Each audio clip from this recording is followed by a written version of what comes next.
Olá pessoal, uma boa tarde a todos. Estamos colocando no ar mais um vídeo no nosso canal do YouTube. Estamos aí no segundo vídeo do ano e tenho certeza que esse assunto aqui que a gente separou é um assunto muito interessante e um assunto que vai, com certeza dar uma melhor visão sobre o que vem acontecendo e o que nós precisamos fazer para melhorar os nossos resultados junto à cadeia da carne bovina no Brasil para esse ano de 2020.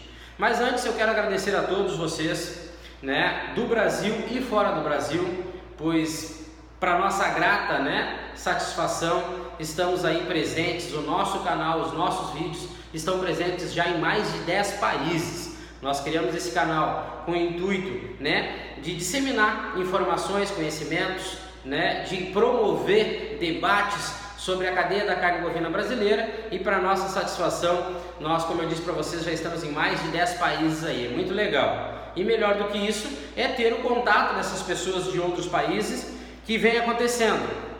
As pessoas vêm vendo nossos vídeos e vêm entrando em contato comigo, a gente vem conversando, debatendo, buscando melhorar as informações. Essa troca de informações é muito interessante, é muito importante para o desenvolvimento do negócio de carne bovina em qualquer lugar do Brasil. Então, muito obrigado pessoal a todos vocês em todos esses países aí que vem visualizando o nosso canal. Agradeço de coração e peço, se vocês ainda não são inscritos, se inscrevam, porque todos os domingos a gente vai colocar sempre um vídeo novo e durante a semana a gente vai entrar ao vivo com algum assunto do momento, que sirva para a gente tirar dúvidas também ou passar um melhor esclarecimento do que vem sendo debatido para que todos possam entender da melhor forma possível o que vem acontecendo de fato, junto a esse negócio tão importante para o Brasil, ok? Forte abraço para todo mundo aí, viu? Em todos os países que estão assistindo nossos vídeos.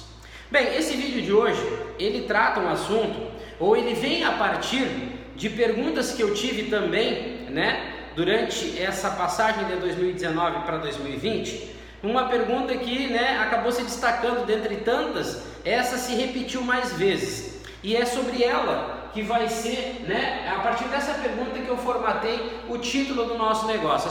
As pessoas perguntam para mim o seguinte: tá, e se você fosse o ministro da Agricultura, o que vocês fariam? Bom, em primeiro lugar, eu quero dizer para vocês que eu não tenho intuito nenhum, nem intenção nenhuma de ser ministro da Agricultura. Vamos começar por aí. Eu apenas sou um profissional que trabalho junto a esse setor há praticamente mais de 25 anos e eu apenas faço a minha parte, que é divulgar, aquilo que eu estou vendo, ou melhor, divulgar a partir do que eu estou vendo situações que podem melhorar, os resultados do setor, falando sobre todas as operações que compõem, e mostrando que é possível sim ganhar dinheiro com carne bovina. Eu digo que eu não tenho intenção nenhuma de ser ministro da Agricultura, porque em primeiro lugar, não tenciono nunca ser político, e esse é um cargo que, ao meu ver, ele não deveria ter ligações com pessoas que atuam na política. Nós precisamos de um ministro extremamente técnico para que ele possa atuar junto ao agro de uma maneira muito ampla, sem favorecimentos desse ou daqueles, sem uma visão direcionada para apenas um setor. Um ministro da Agricultura ele tem que dominar de forma muito ampla os assuntos ligados à pecuária de corte, agricultura familiar e agricultura de modo extensivo. E assim como a cadeia da carne bovina brasileira, se nós pararmos um pouquinho para falar sobre a agricultura familiar, as agroindústrias, nós falarmos sobre produção orgânica sustentável, o Brasil também está muito aquém daquilo ou daquela imagem que nós vemos passando vias, emissoras de TV, vias redes sociais. Aquela frasezinha, o agro mais é muito bonita, mas o que nós estamos fazendo na prática? Eu também vou começar a colocar vídeos ao longo desse ano falando sobre agricultura familiar também, algo que nós estamos muito aquém do que nós deveríamos estar e nós falamos muito, porém o nosso pequeno produtor e o desenvolvimento da agricultura familiar está muito abaixo do ideal, ok? Então vamos lá. O mercado mundial, nós precisamos entender que o mercado mundial, agora falando da carne bovina, ele está aí. O ministro da Agricultura não precisa se preocupar com novos mercados, não precisa se preocupar com o mercado de exportação, até porque eu já falei nesse vídeo, a tendência, a partir desse ano que nós estamos, até 2050, do crescimento populacional e quais serão os países que vão sustentar o alimento para o mundo, o Brasil está incluso neles, na realidade, lá nos finalmente, a partir de uma avaliação de uma série de critérios, Nós ficaríamos só entre Brasil e China com capacidade de produzir e sustentar a necessidade alimentar do mundo? Então, assim, o ministro da Agricultura, se ele fosse um cara extremamente técnico, que conhecesse e quisesse puxar o compromisso para ele deveria de circular mais dentro do Brasil, entre as fronteiras do Brasil. Ele precisaria correr, os estados brasileiros para entender e de fato tomar uma atitude ou assinar algum documento que possa ser revertido em resultados positivos. Nós não precisamos apenas do ministro da Agricultura para assinar um plano safra. O financiamento é interessante? É interessantíssimo. Porém, mais do que financiamento, a gente precisa de organização, planejamento, conhecimento, assim como para a agricultura familiar. A gente vê os ministros se pronunciando, assinaram uma liberação de tantos milhões para a agricultura familiar, assim como também liberam dinheiro através do BNDES para a cadeia da carne bovina brasileira. E lá finalmente a gente vê que o dinheiro não serviu para nada, gastou o dinheiro e o aumento da produtividade, a satisfação desse produtor rural, desse produtor que trabalha junto à carne bovina, o sustento dele, o aumento da rentabilidade e da lucratividade não aconteceu. O dinheiro entrou por um lado e saiu pelo outro. Então, nós precisamos fazer com que a base toda a nível nacional seja envolvida no processo. Mas o ministro da Agricultura em si, ele não precisa aparecer em situações pontuais, em feiras ou eventos que ele tenha a sua promoção e não a promoção do agro. Então o agro brasileiro ele tem tudo para crescer, ele vem crescendo, mas de maneira pontual. Nós temos que fazer agora como a grande extensão, a extensão do território nacional absorva o que é preciso fazer, nós fomente o agro e a partir disso a gente comece a colher os frutos, ok? Então, existem, junto ao Ministério da Agricultura, inúmeras pessoas que não fazem nada a partir ou para o desenvolvimento do agro. Eles têm buscado muitos consultores que vêm da área de metalmecânica, de desenvolvimento de grandes operadoras internacionais a título muito mais de promoção própria do que propriamente do agro. Isso está errado. O Brasil tem excelentes profissionais que conhecem o Brasil e o foco do Ministério da Agricultura não é o mercado internacional, vou dizer de novo, é o desenvolvimento do agro aqui, internamente, fomentar a produção de matéria-prima, a transformação, o conhecimento e a comercialização, ok? Então vamos lá, vamos começar o vídeo. O vídeo, então, como eu disse para vocês, é baseado nas perguntas que eu tive no final do ano passado para o início desse ano. E se eu fosse o ministro da Agricultura? Bom, já deixei claro que não tenho essa intenção, ok? Mas vamos lá, se eu fosse ministro da Agricultura, com base em tudo que eu disse para vocês, o meu foco seria das fronteiras do Brasil para dentro. Eu ia voltar a minha atenção total e completa para a produção de matéria-prima, junto à cadeia produtiva da carne bovina brasileira. Eu ia, como eu disse para vocês, voltar a minha atenção para a estrutura e o fomento da agricultura familiar, como também da agricultura em grande escala, em grande extensão, agricultura maior. Então, a princípio, voltando ao assunto para a cadeia da carne bovina brasileira, eu ia ter, no meu entendimento, uma necessidade de planejar, desenvolver e criar uma representatividade do Brasil lá fora. A minha única atenção para o mercado internacional seria criar uma representatividade da marca Brasil. Nós teríamos profissionais andando pelo mundo, divulgando, desenvolvendo, fomentando a marca Brasil, carne bovina de alta qualidade, produzida, oriunda de animais criados a pasto. Pronto, botaria essas pessoas lá para nós criarmos uma identidade, uma representatividade a partir de um marketing forte. O mercado consumidor está lá. O mercado mundial vai precisar do Brasil para fornecer carne bovina. Então lá é uma situação praticamente certa. Agora eu preciso saber se eu vou ter condições de atender essa demanda, se eu tenho matéria-prima capaz de atender o mercado de exportação a partir da sua exigência, sem criar esse caos dentro do mercado interno, ok?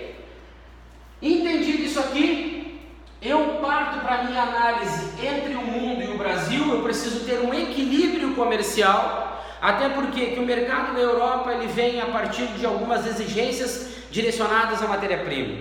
O mercado da China também tem exigências feitas a partir da matéria-prima antes da chegada no frigorífico. Então são padrões de matéria-prima para a China e para a Europa, por exemplo. A partir das outros mercados, eu vou ver se a minha quantidade, se o meu rebanho bovino, dentro da sua totalidade, consegue, né, atender esse mercado sem que nós criamos, né, por conta própria, um caos interno, onde o preço da arroba dispara, o preço da carne no mercado interno dispara, certo? Somente para mim atender o mercado. Isso foi um equívoco muito grande que foi cometido no ano passado por falta de planejamento e conhecimento. Então, se eu fosse essa questão do ministro da Agricultura, como me perguntaram, eu ia primeiro entender o que eu tenho dentro do Brasil para saber se eu poderia atender o mercado mundial dentro da demanda existente ou criar uma expectativa de um aumento de demanda para esse mercado. Se eu tiver um equilíbrio dentro da produção e fornecimento de carne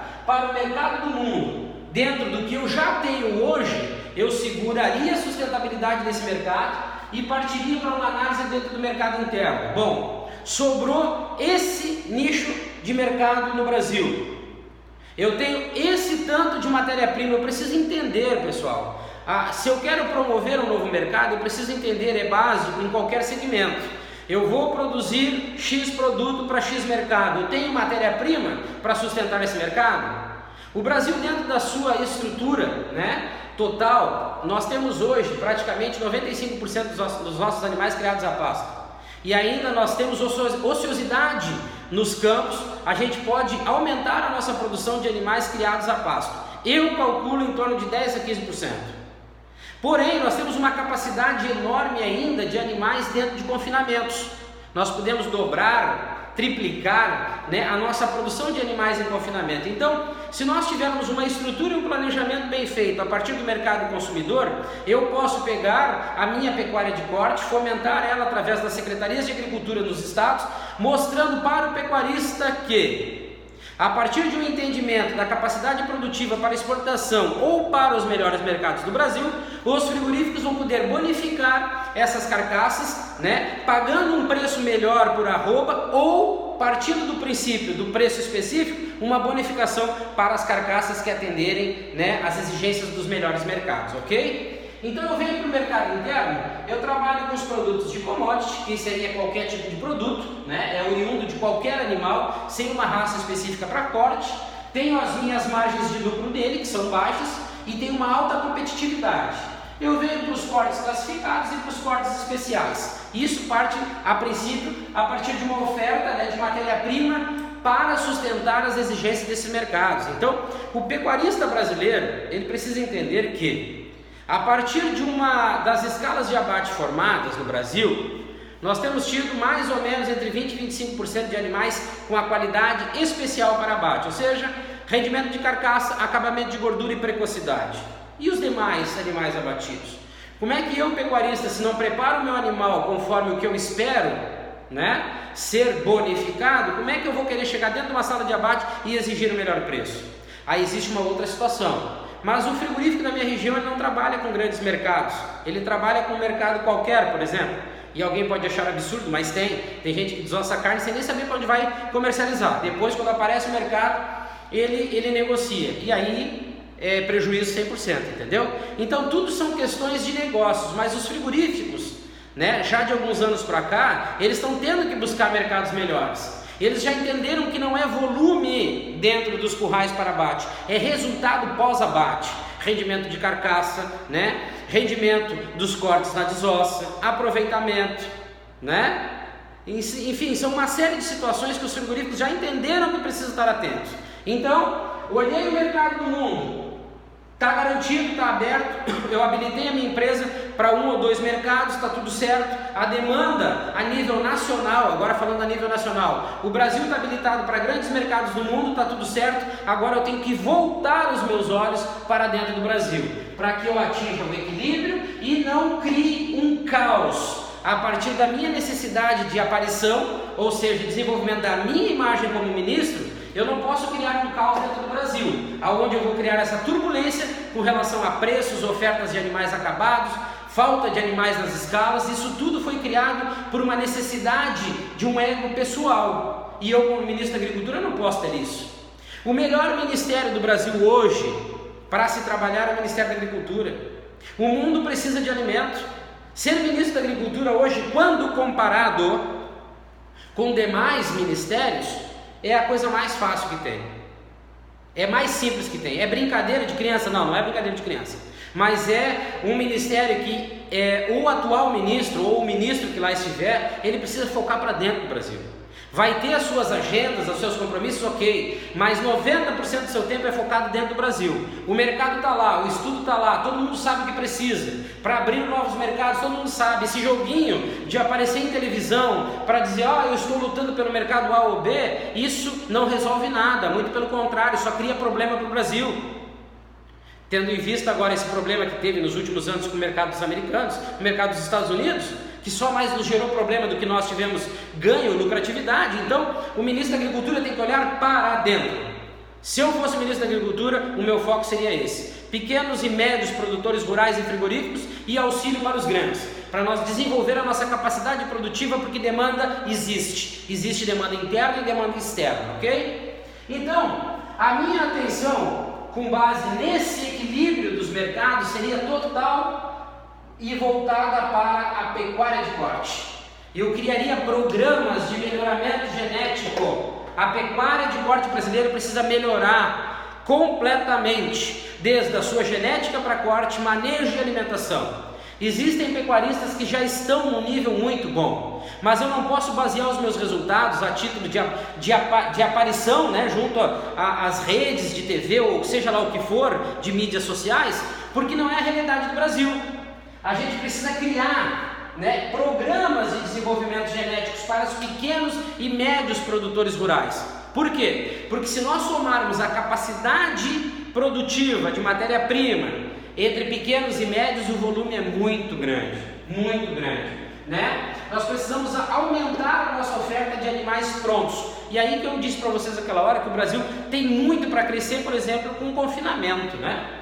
Então, a partir disso, nós íamos conseguir melhorar o que? A produtividade de carne por animal abatido.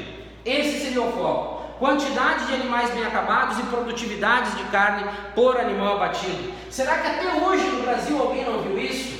E se alguém tem dúvidas aí, procure nos últimos 30 anos para cá, aonde nós tivemos um programa a nível nacional de melhoramento genético. Aonde que nós tivemos debates, né? Eventos criados a nível nacional que debatesse e fomentasse a pecuária baseado no que? No melhoramento genético, para que nós tenhamos, né, animais cada vez mais precoces com acabamento de carcaça e acabamento de gordura ideal. Isso faria com que as fazendas, as propriedades rurais tivessem um giro maior, e a partir dessa qualidade melhorada de carcaça, obviamente, e é certo isso que eu estou dizendo para vocês, eu garanto, os frigoríficos iriam pagar mais por esse boi ou até uma bonificação. Por quê? Quanto mais produtividade de carne esse animal tiver e melhor for a sua carcaça, o frigorífico consegue repassar essa carne para melhores clientes que pagam mais, e isso é certo e garantido. Então o ciclo estaria montado, entenderam? Essa seria a minha preocupação como ministro: criar essa ligação entre frigoríficos e pecuaristas e mercados, fomentando a cadeia da maneira correta. Primeiro, criando um número de matéria-prima capaz de atender a demanda. Depois, fomentando essa cadeia para que o nosso cliente, o nosso consumidor final, aumente o seu volume de compra sem criar esse caos interno como foi criado no final de 2019. Depois eu ia para as indústrias. A minha primeira atitude aqui no Brasil seria o quê? Unificar os sistemas de fiscalização. Nós não podemos mais aceitar ter, por exemplo, CIF, CI e SIM. Nós trabalhamos com o mesmo consumidor, o mesmo cliente final. E se nós formos hoje a nível de Brasil, e eu convido quem aqui criar alguma dúvida a andar pelo Brasil para poder entrar nos frigoríficos com fiscalização municipal, estadual e federal e ver a diferença de critérios que se usa na hora da avaliação de uma carcaça ou de uma carne apta ou não para o consumo humano. Tem dúvida? Eu acho que não, né? Mas se tiver, eu te convido, vamos andar pelo Brasil e você vai ver na prática o que eu estou dizendo. O Brasil hoje precisa criar um sistema único de fiscalização para nos dar credibilidade. Nós estamos precisando ter credibilidade aqui dentro. Eu já andei em alguns estados que o índice, né, de animais clandestinos para o abate é absurdo. E o que nós estamos fazendo? Eu estou falando isso de mais ou menos 10 anos atrás. Eu participei com uma maior intensidade sobre esse acompanhamento e até hoje nada foi feito. Então, pessoal, o Brasil ele tem crescido a título de produção de carne bovina e consumo muito mais pela necessidade do mercado. Então, se o mercado vem puxando, imagina se nós nos organizarmos, nos programarmos, né, e fomentarmos essa cadeia de forma correta. Então, analisando, né, essa unificação de fiscalização, a gente pode criar, a partir do desenvolvimento correto, recursos financeiros a nível federal, dando maior oportunidade para investimento e fomentando a exportação de maneira correta. Eu não posso simplesmente buscar a abertura de um novo mercado, né? Novo mercado entre aspas, vamos pegar o exemplo da China, ele já estava sendo trabalhado por uma ou duas empresas brasileiras há muitos anos. Essas empresas ganharam muito dinheiro. Essa abertura que teve agora foi muito mais simbólica e para criar um caos entre os mercados do que propriamente resultado, né, positivo para o setor. Então nós precisamos olhar mais de uma maneira técnica. O Brasil precisa de um ministro da Agricultura técnico, não político. Alguém pode dizer que tudo se resolve na política? Eu assino embaixo. Mas para tomar as decisões corretas, a gente precisa de alguém técnico. E o Brasil está muito bem servido de pessoas técnicas para assumir esse cargo. Se nós não fomentarmos a cadeia de forma correta, a partir de um entendimento de mercado, né, de um fomento correto junto à pecuária de corte e intensificar as suas ações dentro das indústrias, nós não vamos conseguir chegar naquilo que a ONU projeta para 2050, que o Brasil vai dominar esse mercado da carne bovina. Se nós não mudarmos as nossas atitudes agora, nós não vamos conseguir selar ou assinar embaixo essa visão que o mundo tem do Brasil lá no ano de 2050. Nós temos que aprender a trabalhar com projeções e com planejamentos. Produzir agora para colher daqui a 1 hora, isso não existe mais. Então nós precisamos mudar. Essa seria a minha visão para todos os amigos aí de São Paulo, né, do Nordeste, do Centro-Oeste, que mandaram essa pergunta para mim. Essa é a visão, pessoal, que eu teria para a cadeia produtiva da carne bovina brasileira. São tópicos. E a partir desses tópicos nós desenvolveríamos outra série de situações para fazer com que esse negócio realmente ande de forma correta, nós pudéssemos alavancar e criar essa marca Brasil para uma carne, né, de alta qualidade, produzida a partir de animais de genética definidas para cortes, criadas a pasto. Ok? Muito obrigado, pessoal, pela presença de vocês. Quiserem falar comigo, liguem aí agora no número 0519 8061 5462, esse telefone tem WhatsApp, ou me mande um e-mail para celso@crgestãoconsultoria.com.br. Muito obrigado pela presença de vocês, e essa semana eu vou entrar ao vivo, com certeza. Nós temos um assunto muito importante para nós debatermos e eu vou estar entrando ao vivo para nós conversarmos um pouco mais sobre esse setor aí, ok? Um forte abraço a todos e reforço, se inscreve no canal, não é inscrito? Se inscreve no canal, assista nossos vídeos, compartilhe os nossos vídeos, vamos fomentar esse negócio carne bovina, não somente no Brasil, como também fora do Brasil, de forma correta, mostrando para todos que é possível sim ganhar dinheiro produzindo carne bovina, em qualquer lugar, não só do Brasil, como do mundo. Um forte abraço a todos e até o próximo vídeo.